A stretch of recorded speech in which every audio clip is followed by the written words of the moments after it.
IPL 2024 9వ మ్యాచ్లో Rajasthan Royals మరియు DC జట్లు తలపడబోతున్నాయి. అంటే ఈ మ్యాచ్ అయితే మార్చి 28వ తేదీన జైపూర్ వేదికగా ఆడబోతున్నారు. సో మనమైతే ఈ వీడియోలో మ్యాచ్ కి సంబంధించిన టాప్ 5 ప్లేయర్ బ్యాటిల్స్ గురించి క్లియర్ గా తెలుసుకుందాం. Number 5 Mitchell Marsh versus Trent Boult. ఇదైతే పవర్ ప్లేలో ఉండబోయే ఒక interesting battle. Mainly Delhi openers అయిన డేవిడ్ వార్నర్ మరియు మిచెల్ మార్ష్ ఇద్దరికి కూడా బోల్ట్ మీద చాలా మంచి రికార్డు ఉంది. సో జనరల్ గా చూసుకుంటే ట్రెంట్ బోల్ట్ కొత్త బాల్ తో చాలా ఎఫెక్టివ్ గా బౌలింగ్ చేస్తాడు. ఇన్ఫాక్ట్ లక్నో ఆడిన మ్యాచ్ లో కూడా అతను 2 వికెట్స్ తీసుకున్నాడు పవర్ ప్లేలో. కానీ మ్యాచ్ లో బోత్ వార్నర్ అండ్ మార్ష్ ఇద్దరికి కూడా బోల్ట్ మీద మంచి రికార్డు ఉంది. ఎస్పెషల్లీ మార్ష్ కు చూసుకుంటే వీళ్ళిద్దరు ఇప్పటివరకు ఒక్క ఇన్నింగ్స్ లో తలపడ్డారు. అండ్ ఒక్క ఇన్నింగ్స్ లో అతను అవుట్ కాకుండా 12 బంతులాడి 19 పరుగులు చేశాడు.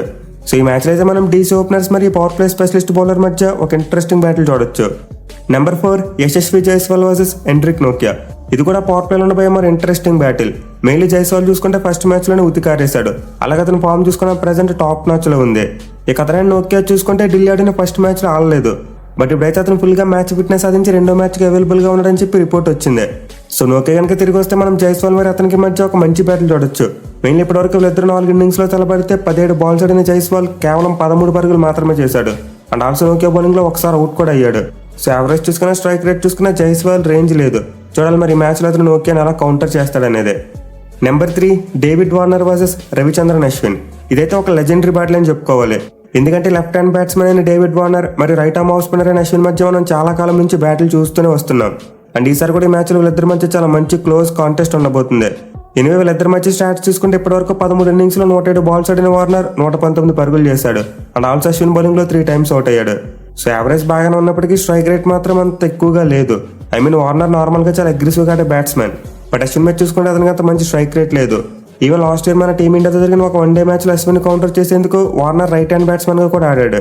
సో మరోసారి వీళ్ళిద్దరి మధ్య ఒక మంచి ఫైరీ బ్యాట్లు ఉండే అవకాశాలు ఉన్నాయి. Number 2 Rishabh Pant versus Sandeep Sharma. ఇదైతే మిడిల్ అండ్ డెత్ ఓవర్స్ లో ఉండబోయే ఒక టాప్ మ్యాచ్ బ్యాటిల్.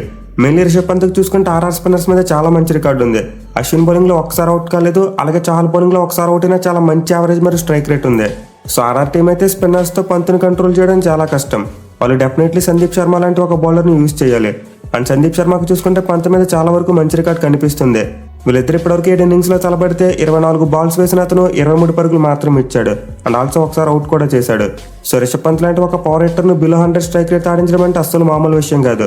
చూడాలి మీరు మ్యాచ్ లో రిషబ్ పంత్ సందీప్ శర్మని ఎలా ఫేస్ చేస్తాడనేదే. Number 1 Sanju Samson versus Axar Patel. ఇదైతే ఒక మ్యాచ్ డిసైడింగ్ బ్యాటిల్. ఎందుకంటే లాస్ట్ మ్యాచ్ లో చూసుకుంటే ఆర్ఆర్ టీం గెలిచిందంటే అది సంజు బ్యాటింగ్ వల్లే. సో ప్రెసెంట్ సంజు శాంసన్ చాలా మంచి ఫామ్ లో ఉన్నాడు. అలాగే వాళ్ళ హోమ్ గ్రౌండ్ లో మ్యాచ్ జరగబోతుంది.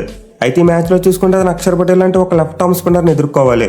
అఫ్ కోర్స్ కుల్దీప్ యాదవ్ కూడా ఫేస్ చేయాలి. But Sanju Samson wrist spinners ను చాలా బాగా ఆడతాడు. కానీ ఫింగర్ స్పిన్నర్స్ విషయానికి వస్తే మాత్రం కొంచెం తడబడతాడు. ఇన్ఫాక్ట్ అక్షర్ పటేల్ మీద చూసుకున్న అతనికి అయితే మరీ అంత గొప్ప రికార్డు లేదు. ఒక యావరేజ్ రికార్డు ఉంది. సో ఇద్దరు ఇప్పటివరకు మొత్తం 11 ఇన్నింగ్స్ లో తలబడితే 60 బాల్స్ ఆడిన శాంసన్ 67 పరుగులు మాత్రమే చేశాడు. And also Akshar Patel bowling లో 2 టైమ్స్ అవుట్ అయ్యాడు. సో ఈ బ్యాట్లు అయితే కొంతవరకు వార్నర్ మరియు అశ్విన్ లాంటి బ్యాట్లనే చెప్పుకోవాలి. అంటే శాంసన్ అక్షర్ పటేల్ బౌలింగ్ లో ఎక్కువసార్లు అవుట్ కాకపోయినా అతను బౌలింగ్ ఆడేందుకు స్ట్రగుల్ అవుతున్నాడు. చూడాలి మీరు మంచి ఫామ్ లో ఉన్న ఆర్ఆర్ కెప్టెన్ ఈసారి అక్షర్ పటేల్ బౌలింగ్ ను ఎలా ఎదుర్కొంటాడనేది. సివిగేస్ ఆర్ఆర్ మరియు డీసీ జట్ల మధ్య జరగబోయే మ్యాచ్ లో ఉన్న టాప్ 5 ఇంట్రెస్టింగ్ బ్యాటిల్స్. మరి వీటిలో మీరు ఏ బ్యాటిల్ కోసం మోస్ట్ ఎక్సైటింగ్ గా వెయిట్ చేస్తున్నారు కింద కామెంట్ చేయండి. Thank you for watching. Have a nice day.